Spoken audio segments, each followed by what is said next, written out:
আওয়ামী লীগের সাধারণ সম্পাদক ও সেতুমন্ত্রী ওবায়দুল কাদের বলেছেন, 14 দলের বৈঠকে জামাত শিবিরের রাজনীতি নিষিদ্ধের সিদ্ধান্ত হয়েছে।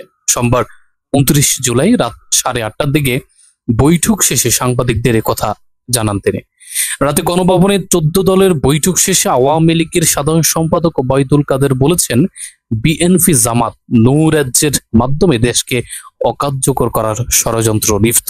জাতীয় স্বার্থে দেশ বিরোধী অপশক্তি নির্মূল করার জন্য 14 দলের বৈঠকে সর্বমতভাবে জামাত শিবির নিষিদ্ধ করার সিদ্ধান্ত নেওয়া হয়েছে।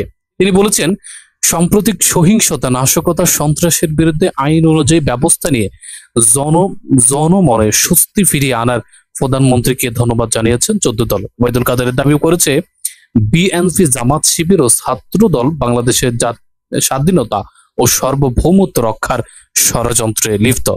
চোরা গুপ্তা হামলা করে তারা দেশের স্থিতিশীল করার চেষ্টা করছে, হত্যাকাণ্ড চালিয়েছে। বিএনপি জামাত নৈরাজ্যের মাধ্যমে দেশকে অকার্য করার ষড়যন্ত্র করছে।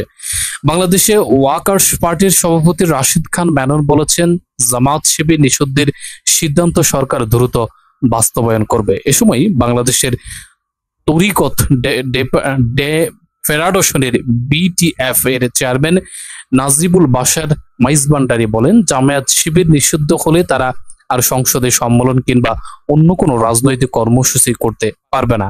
এর আগে বিকেল 5:30টার দিকে গণভবনে 14 দলের নেতাদের সঙ্গে বৈঠকে বসেন আওয়ামী লীগের সভাপতি ও প্রধানমন্ত্রী শেখ হাসিনা। এতে সূচনা বক্তব্য দেন শেখ হাসিনা।